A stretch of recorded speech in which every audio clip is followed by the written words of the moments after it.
Ja, ganz unten an der Stiefelspitze Italiens, da liegt Kalabrien.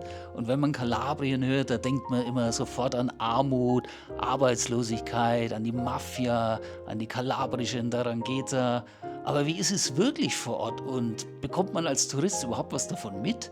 Ich bin mit dem Fahrrad angereist nach Lamezia Terme und war gespannt, ob dort wirklich irgendwelche dunklen Gestalten auf mich lauern und an irgendwelchen Ecken rumlungern oder ob dort einfach nur normales italienisches Leben ist, so wie man es kennt, mit wunderschöner Landschaft, gutem Essen, normalen, netten Leuten und schönen Bergdörfern.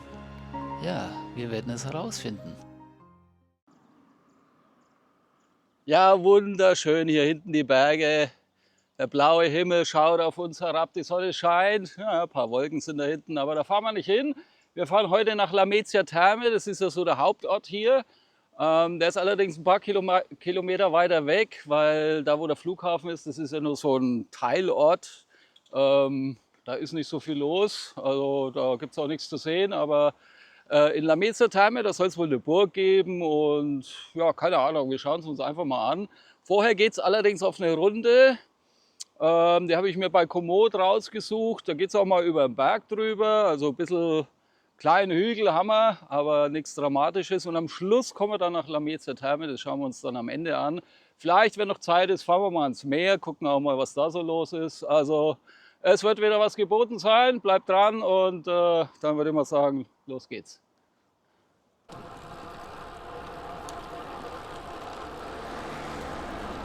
Ja, zum Glück geht der Weg hier entlang und nicht hier auf dieser hässlichen Bundesstraße. Also die versuche ich, wenn es geht, zu meiden. Manchmal ist es aber nicht möglich. Da muss man dann noch mal ein Stück hier lang, aber ja, wenigstens habe ich hier so ein, was ist das hier, so ein Anrainerweg. Ja. So, da müssen wir hier drüben nicht fahren, wobei so schnell fahren sie jetzt gar nicht. Na gut, das war jetzt ein Opi da vorne, der wird schon gejagt. Aber es ist natürlich alles andere als schön. Ja, wie man sieht, ne? Wenig los, schöne Nebenstrecken. Gut, das ist jetzt nicht der beste Zustand der Straße, aber man hat halt keine Autos. Außer jetzt. Jetzt kommt natürlich einer von hinten, wenn ich davon rede. Es ist unfassbar, selbst hier fahren sie. Der quetscht sich jetzt wahrscheinlich hier mit Gewalt an mir vorbei oder er wartet. Ja, dann machen wir mal hier die Lücke ein bisschen dicht, weil es ist zu wenig Platz. Aber was ich sagen wollte ist, wenn ihr auf Komoot schaut, dann habt ihr da immer so eine Funktion bei der Tourenplanung, dass dir Komoot immer Routen vorschlägt von örtlichen Radfahrern und die dann auch auf deinen Startpunkt umlegt. Also da, wo ihr GPS-mäßig quasi gesetzt seid in der Karte, macht Komoot dann irgendwie automatisch die Route von dort aus. Und das ist eine ganz hilfreiche Funktion. Funktioniert nicht immer, aber sehr, sehr oft. Ich hatte jetzt sehr viele Routen von meinem Startpunkt aus, eben unter anderem auch diese hier, welche jetzt doch auf diese Bundesstraße führt. Aber das ist das, wovon ich sprach. Man kann es oftmals nicht ganz vermeiden. Aber probiert es mal aus bei Komoot, das ist echt gut. Und kommt ihr halt dann, wenn ihr jetzt in irgendwelchen Gegenden seid, wo ihr euch nicht auskennt, doch mal ganz gut rum, abseits des Verkehrs und habt streckenweise ganz gute Routenvorschläge. So, dann schauen wir mal, ob wir das hier überleben. Da vorne kommt auch einer angefahren. So lange lassen wir die Kamera noch laufen. Ja, gibt halt manchmal keine Alternativen, außer übers Feld, ein Gemüsegarten, aber das wollen wir auch nicht. Ah, das ist so ein Mountainbiker oder. Ja, da kommt man halt auch nicht gescheit vorwärts. Ne? Mit diesen Elefantenrädern, sage ich immer, sehr mühselig.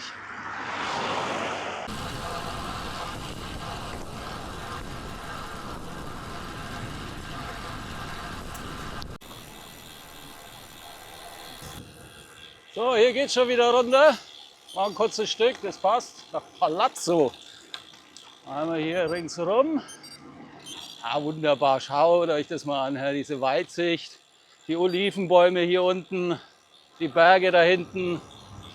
Wunderschön. Ja, der Wind ist ein bisschen kühl, aber es ist angenehm.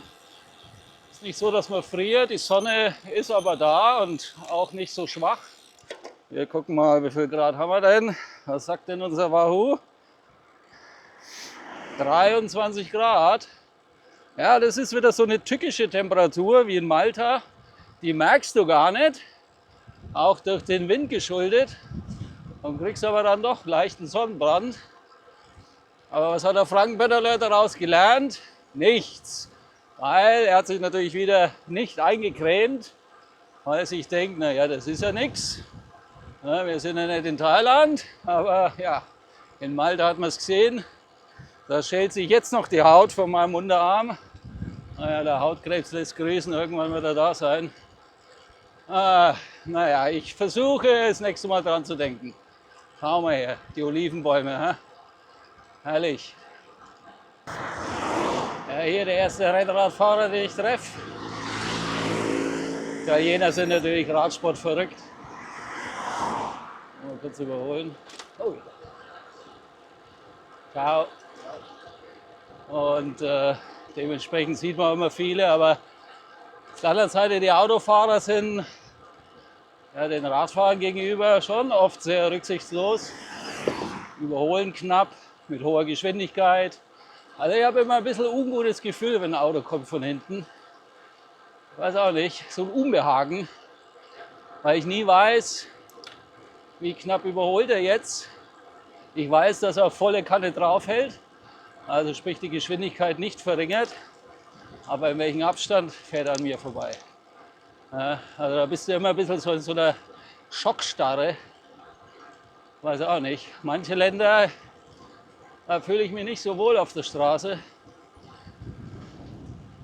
In Thailand oder Vietnam ist mir das wurscht. Weil die fahren irgendwie anders. Die fahren nicht so aggressiv. Die fahren zwar konfus, aber nicht aggressiv. Ja, jetzt kommt wieder einer von hinten. Aber er ist, glaube ich, langsam, so vom Motorgeräusch. Ja, ist immer unterschiedlich. Aber naja, wie gesagt, also es schwingt immer so ein bisschen Unbehagen mit.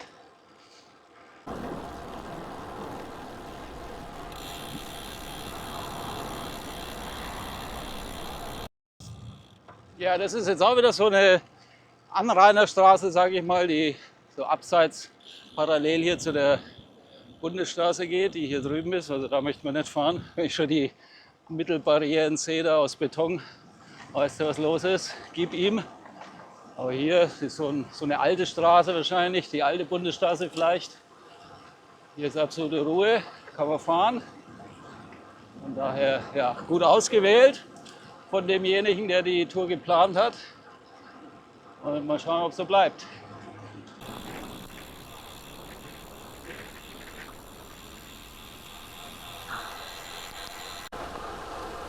Oh, da gibt es einen Platten. Plattfuß, aber die Jungs haben das im Griff. Ja, ist auch irgendwie ein komischer Kreisverkehr hier.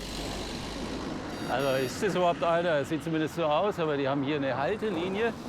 Völlig bescheuert hier. Na gut, er fährt jetzt drüber. Es ist auch frei. Ich habe hier gefilmt, aber du kommst da oder musst du hier halten. Irgendwie, das ist ja ganz komisch gemacht.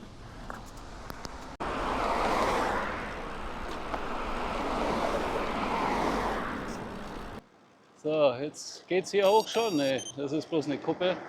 Ich dachte schon, das ist der Beginn des Anstiegs. Wo will er hin? Geradeaus. Wir müssen rechts weg. Hat gleich gehupt, ne? Bloß weil er sich einordnet. Was soll er denn machen? Also, die Autofahrer.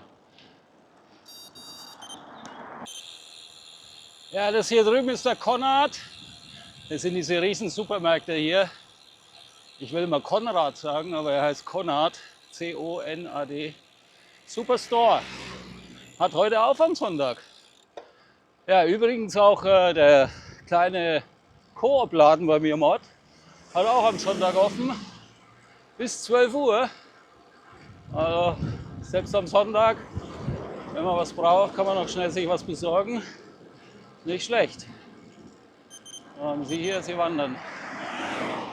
Ja. Gibt es aber auch schönere Strecken.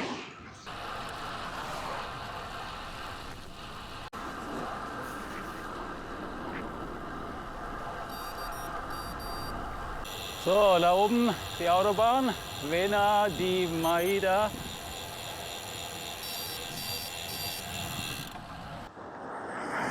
Und ja, jetzt hier laut Wahoo beginnt wohl jetzt gleich der Anstieg. Ich weiß nicht, ob man es sieht, ich halte ihn mal so in die Kamera.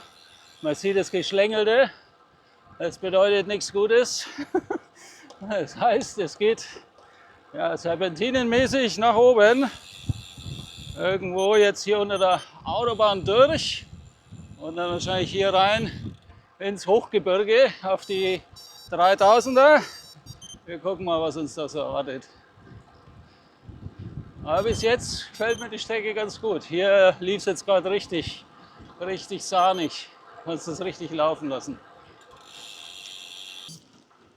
Ja, ich dachte eigentlich, ich muss hier weiter, aber da ist irgendwas gesperrt. Strada in der Rota, Causa Frana, Kilometer 12, Strada di Data. Ich deute das mal als solches, dass man hier nicht lang kann. Aber da kommt der nächste Radler vor lauter Labern. Wir müssen jetzt hier irgendwie entlang, dem hinterher. Ciao. This way? Yeah.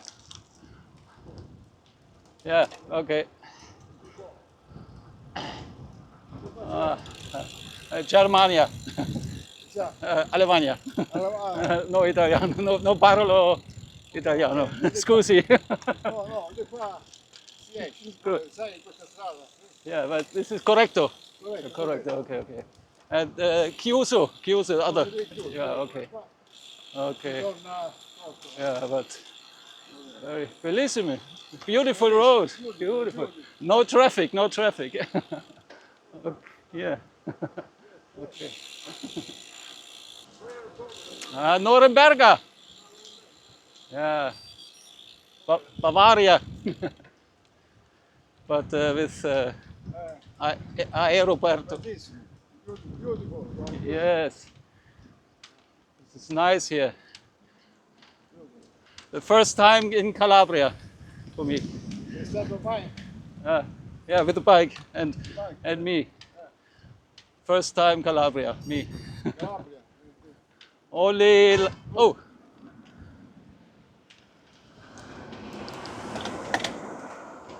Sheriff. Only Lago di Garda, Dolomiti. I was Documenti? Dolomites. Documenti?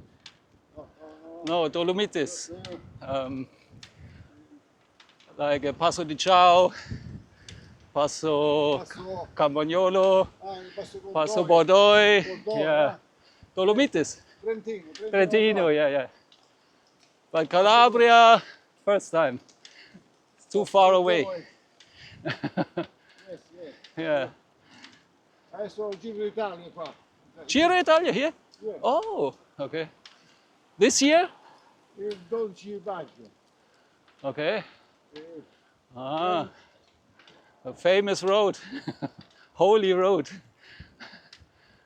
22. 22. Ah, okay. 12 maggio.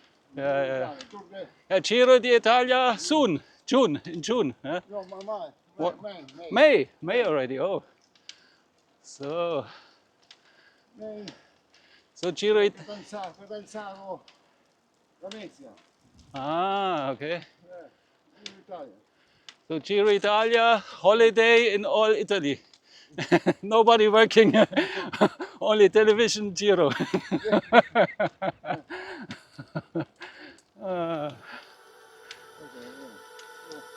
Okay.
So, den Kollegen habe ich jetzt weiterfahren lassen. Der fuhr irgendwie andere Richtung, weil ich will ja nach Lamezia rein. Das geht ja dann hier ja, direkt in den Ort rein. Da gibt es ja, wie gesagt, diese Burg. Die möchte ich mir mal angucken. Er sagt, da kann man hochfahren. Ist die Frage, wie steil ist es wieder? Ne? Mit den Burgen ist es ja so wie mit den Klöstern. Steil, steil am steilsten. Muss ja immer auf dem höchsten Punkt sein. Aber wir gucken mal. Und dann, ja, vielleicht noch ein Käffchen. Wir sind ja in Italien. Da muss man einen Kaffee trinken. Gehen wir irgendwo schön ins Café und schauen ein wenig blöd in der Gegend rum.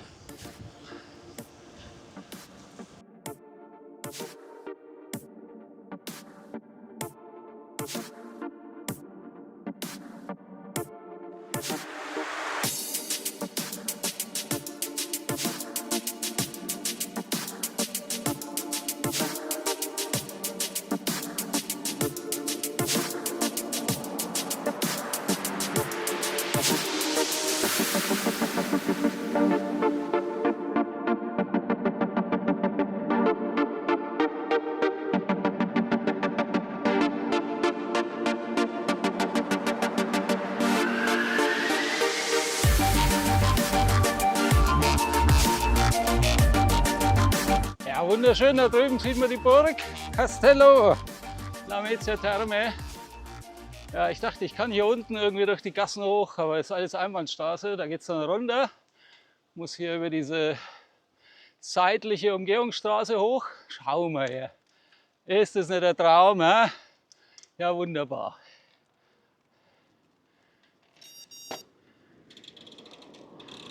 Herrlich.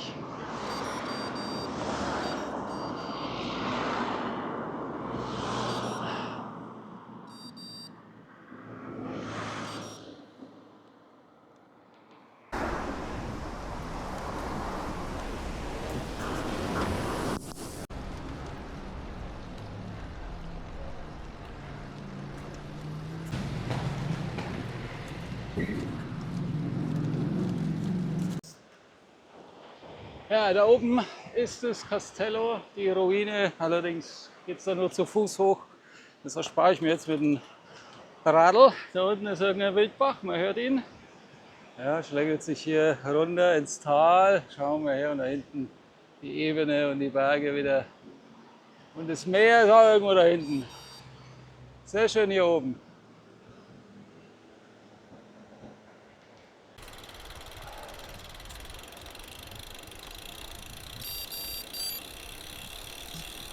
So, und jetzt müssen wir mal gucken. Ich habe irgendwie vor lauter Castello gar nicht gesehen, dass es hier irgendwo links reinging.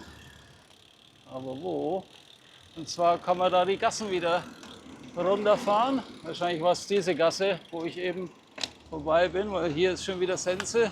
Weil ich will ja hier runterfahren und will ja nicht diese komische Umgehungsstraße hier wieder bergab. Jetzt schauen wir nochmal. Ich glaube hier wahrscheinlich vor diesem Torbogen. Da ging es rein. Via Sora oder so ähnlich müsste die heißen. Oder Niola. Ja, da sah ich was auf Google Maps. Ja, typisch italienisch. So muss es sein. Herrlich. Die kleinen Gassen hier. So lieben wir es, so mögen wir es. Und jetzt geht es hier runter. Touris gibt es auch.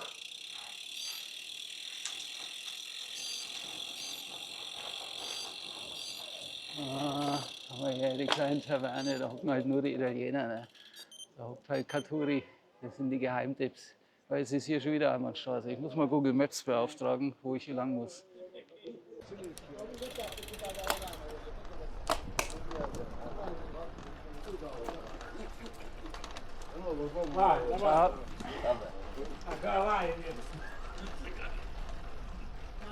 Ah, die Jungs sitzen schon bei ihrem Birra Mora. Was haben wir denn? Na ja gut, kurz vor 1, da kann man schon mal ein Bierchen trinken, oder? Ja, müssen wir mal gucken, wie ich hier wieder rauskomme. Das schaut alles sehr abenteuerlich aus hier. Ich guck mal.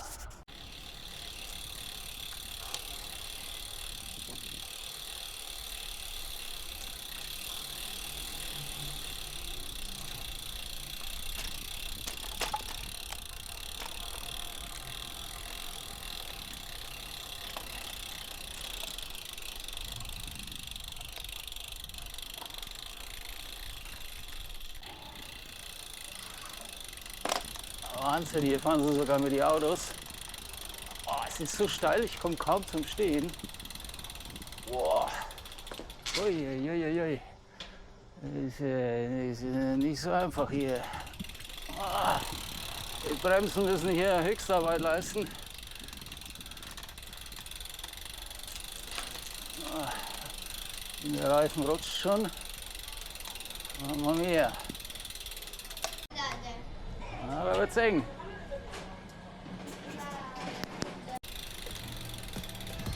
Ja, sag mal, wo will der hin hier? Guck dir das an. Herrlich.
Den Fiat Uno, wer kennt den noch? Wird auch noch mal hergestellt. Das ist ein Klassiker. Oh, ich bin hier auf der falschen Seite. Ich war jetzt irgendwie auf Linksverkehr eingestellt.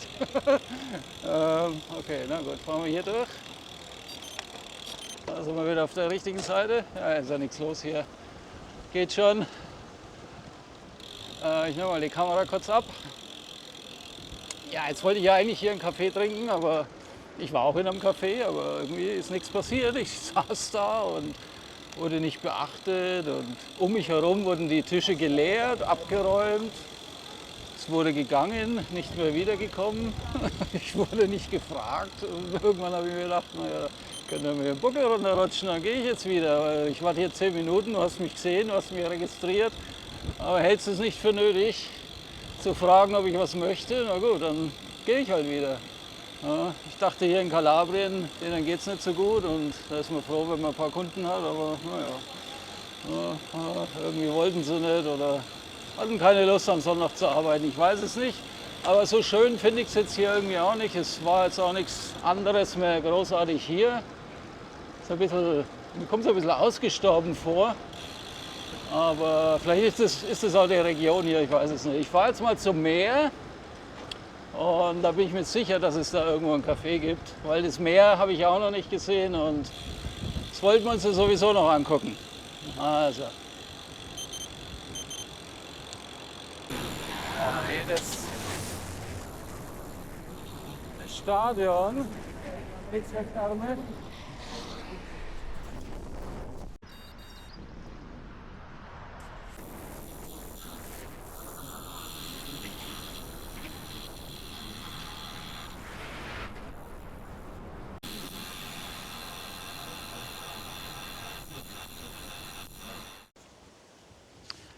So, da hinten sieht man das Meer schon, da geht's hin. Es ist extremer Wind, ne? Hier sieht man es vielleicht ein bisschen an den Sträuchern und an den Bäumen. Ja gut, sieht jetzt nicht so schlimm aus, aber es sind so richtige Böen. Also ich wollte jetzt vorhin mal einen Schluck hier aus der Flasche nehmen und einhändig fahren, mich jetzt beinahe auf die Fresse kauen. Da kommen so richtige Schübe von allen Seiten. Und das Tückische am Wind ist ja, man sieht ihn nicht.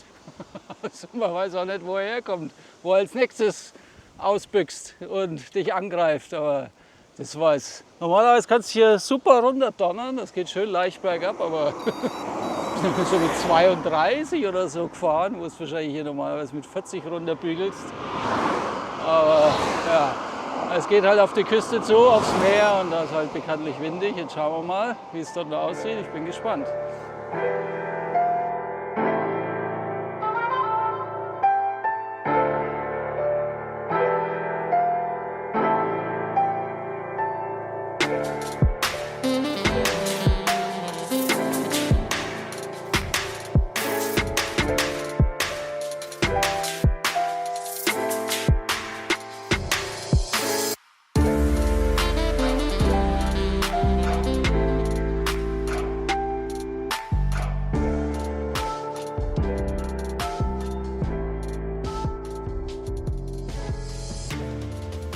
Ja, so sieht es hier aus. Ein bisschen einsam irgendwie. Ich weiß nicht, ob es am Sonntag liegt oder an der Saison oder generell an der Region. Ich weiß es nicht. Ich war hier noch nie.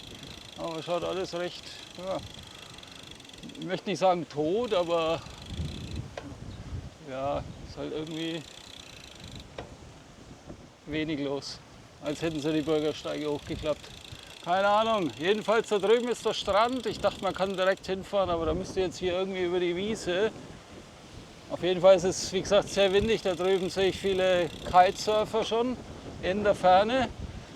Die nutzen natürlich das Wetter, aber es ist schon ein bisschen ausgestorben hier. Vielleicht ist das irgendwie der Ort, ich weiß es nicht. Ich bin vielleicht im falschen Ort, weiß ich auch nicht. Aber ja, hier fettes Hotel, also steht ja auch nicht umsonst da. Und scheint ja auch aktiv zu sein oder auch nicht. Oder was ist denn das? Schaut zumindest aus wie ein Hotel, oder? Gibt es das noch? Vielleicht ein Lost Place, man weiß es nicht. Auf jeden Fall sage ich Dankeschön fürs Zusehen.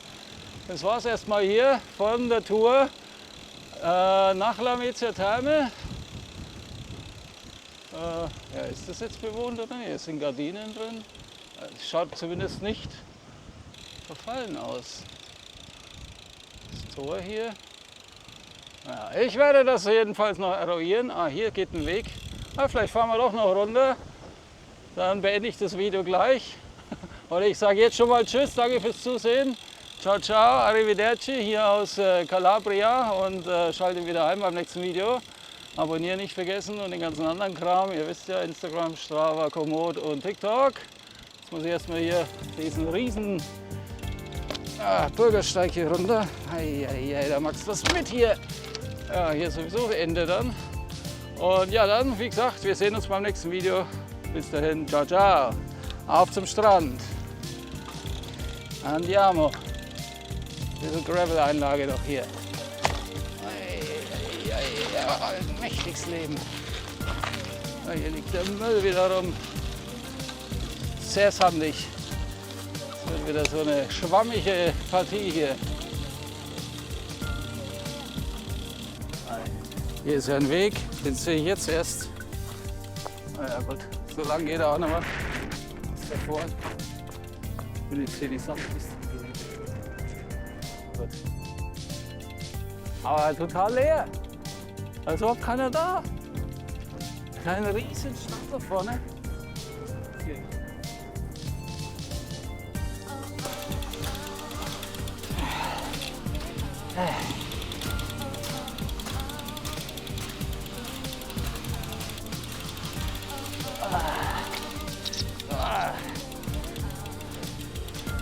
Oh yeah!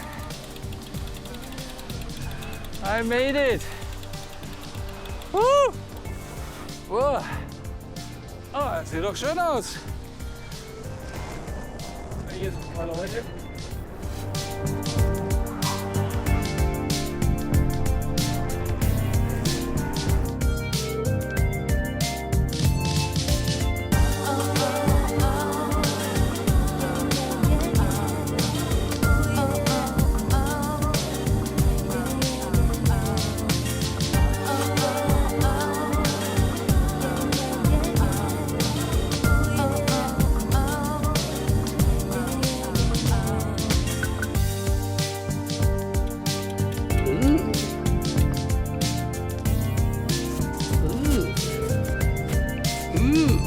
Brother.